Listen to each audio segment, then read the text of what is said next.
Chapter 7. Francis Bacon.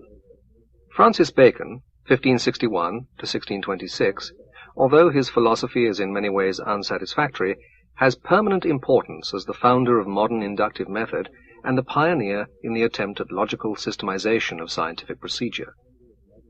He was a son of Sir Nicholas Bacon, Lord Keeper of the Great Seal, and his aunt was the wife of Sir William Cecil, afterwards Lord Burleigh. He thus grew up in the atmosphere of state affairs. He entered Parliament at the age of 23 and became adviser to Essex. Nonetheless, when Essex fell from favour, he helped in his prosecution. For this he has been severely blamed. Lytton Strachey, for example, in his Elizabeth and Essex, represents Bacon as a monster of treachery and ingratitude. This is quite unjust. He worked with Essex while Essex was loyal, but abandoned him when continued loyalty to him would have been treasonable. In this there was nothing that even the most rigid moralist of the age could condemn. In spite of his abandonment of Essex, he was never completely in favour during the lifetime of Queen Elizabeth. With James's accession, however, his prospects improved. In 1617 he acquired his father's office of Keeper of the Great Seal, and in 1618 he became Lord Chancellor. But after he had held this great position for only 2 years, he was prosecuted for accepting bribes from litigants. He admitted the truth of accusation, pleading only that presents never influenced his decision. As to that, anyone may form his own opinion, since there can be no evidence as to the decisions that Bacon would have come to in other circumstances. He was condemned to a fine of £40,000, to imprisonment in the Tower during the King's pleasure, to perpetual banishment from court, and inability to hold office.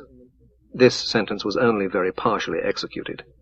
He was not forced to pay the fine, and he was kept in the Tower for only 4 days. But he was compelled to abandon public life, and to spend the remainder of his days in writing important books. The ethics of the legal profession in those days were somewhat lax. Almost every judge accepted presents, usually from both sides. Nowadays we think it atrocious for a judge to take bribes, but even more atrocious, after taking them, to decide against the givers of them. In those days, presents were a matter of course, and a judge showed his virtue by not being influenced by them. Bacon was condemned as an incident in a party squabble, not because he was exceptionally guilty. He was not a man of outstanding moral eminence, like his forerunner Sir Thomas More, but he was also not exceptionally wicked. Morally, he was an average man, no better and no worse than the bulk of his contemporaries. After 5 years spent in retirement, he died of a chill, caught while experimenting on refrigeration by stuffing a chicken full of snow. Bacon's most important book, The Advancement of Learning, is in many ways remarkably modern. He is commonly regarded as the originator of the saying, "Knowledge is power," and though he may have had predecessors who said the same thing, he said it with new emphasis. The whole basis of his philosophy was practical, to give mankind mastery over the forces of nature by means of scientific discoveries and inventions. He held that philosophy should be kept separate from theology, not intimately blended with it, as in scholasticism. He accepted orthodox religion. He was not the man to quarrel with the government on such a matter. But while he thought that reason could show the existence of God, he regarded everything else in theology as known only by revelation. Indeed, he held that the triumph of faith is greatest when, to the unaided reason, a dogma appears most absurd. Philosophy, however, should depend only upon reason. He was thus an advocate of the doctrine of double truth, that of reason and that of revelation. This doctrine had been preached by certain Averroists in the 13th century, but had been condemned by the Church. The triumph of faith was, for the orthodox, a dangerous device. Bayle, in the late 17th century, made ironical use of it, setting forth at great length all that reason could say against some orthodox belief, and then concluding, "So much the greater is the triumph of faith in nevertheless believing." How far Bacon's orthodoxy was sincere, it is impossible to know. Bacon was the first of the long line of scientifically minded philosophers who have emphasized the importance of induction as opposed to deduction. Like most of his successors, he tried to find some better kind of induction than what is called induction by simple enumeration. Induction by simple enumeration may be illustrated by a parable. There was once upon a time a census officer who had to record the names of all householders in a certain Welsh village. The first that he questioned was called William Williams. So were the second, third, fourth. At last he said to himself, "This is tedious," Evidently, they are all called William Williams. I shall put them down so and take a holiday. But he was wrong. There was just one whose name was John Jones. This shows that we may go astray if we trust too implicitly in induction by simple enumeration. Bacon believed that he had a method by which induction could be made something better than this. He wished, for example, to discover the nature of heat, which he supposed, rightly, to consist of rapid, irregular motions of the small parts of bodies. His method was to make lists of hot bodies, lists of cold bodies, and lists of bodies of varying degrees of heat. He hoped that these lists would show some characteristic always present in hot bodies and absent in cold bodies, and present in varying degrees in bodies of different degrees of heat. By this method he expected to arrive at general laws, having, in the first instance, the lowest degree of generality. From a number of such laws he hoped to reach laws of the second degree of generality, and so on. A suggested law should be tested by being applied in new circumstances. If it worked in these circumstances, it was to that extent confirmed. Some instances are specially valuable because they enable us to decide between two theories, each possible so far as previous observations are concerned. Such instances are called prerogative instances.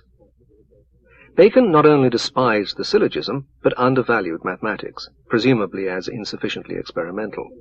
He was virulently hostile to Aristotle, but thought very highly of Democritus. Although he did not deny that the course of nature exemplifies a divine purpose, he objected to any admixture of teleological explanation in the actual investigation of phenomena. Everything, he held, should be explained as following necessarily from efficient causes. He valued his method as showing how to arrange the observational data upon which science must be based. We ought, he says, to be neither like spiders, which spin things out of their own insides, nor like ants, which merely collect, but like bees, which both collect and arrange. This is somewhat unfair to the ants, but it illustrates Bacon's meaning. One of the most famous parts of Bacon's philosophy is his enumeration of what he calls idols, by which he means bad habits of mind that cause people to fall into error. Of these he enumerates 5 kinds. Idols of the tribe are those that are inherent in human nature. He mentions in particular the habit of expecting more order in natural phenomena than is actually to be found. Idols of the cave are personal prejudices, characteristic of the particular investigator. Idols of the marketplace are those that have to do with the tyranny of words and the difficulty of escaping from their influence over our minds. Idols of the theatre are those that have to do with received systems of thought. Of these, naturally, Aristotle and the scholastics afforded him the most noteworthy instances. Lastly, there are idols of the schools, which consist in thinking that some blind rule, such as the syllogism, can take the place of judgment in investigation. Although science was what interested Bacon, and although his general outlook was scientific, he missed most of what was being done in science in his day. He rejected the Copernican theory, which was excusable so far as Copernicus himself was concerned, since he did not advance any very solid arguments. But Bacon ought to have been convinced by Kepler, whose New Astronomy appeared in 1609. Bacon appears not to have known the work of Vesalius, the pioneer of modern anatomy, or of Gilbert, whose work on magnetism brilliantly illustrated inductive method. Still more surprising, he seemed unconscious of the work of Harvey, although Harvey was his medical attendant. It is true that Harvey did not publish his discovery of the circulation of the blood until after Bacon's death, but one would have supposed that Bacon would have been aware of his researches. Harvey had no very high opinion of him, saying, "He writes philosophy like a Lord Chancellor." No doubt Bacon could have done better if he had been less concerned with worldly success. Bacon's inductive method is faulty through insufficient emphasis on hypothesis. He hoped that mere orderly arrangement of data would make the right hypothesis obvious, but this is seldom the case. As a rule, the framing of hypotheses is the most difficult part of scientific work, and the part where great ability is indispensable. So far, no method has been found which would make it possible to invent hypotheses by rule. Usually, some hypothesis is a necessary preliminary to the collection of facts, since the selection of facts demands some way of determining relevance. Without something of this kind, the mere multiplicity of facts is baffling.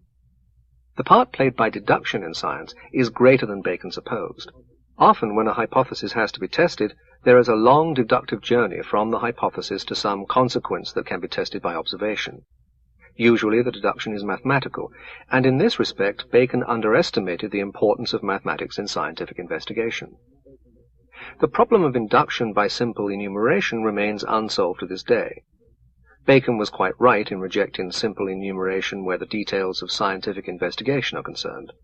For, in dealing with details, we may assume general laws on the basis of which, so long as they are taken as valid, more or less cogent methods can be built up.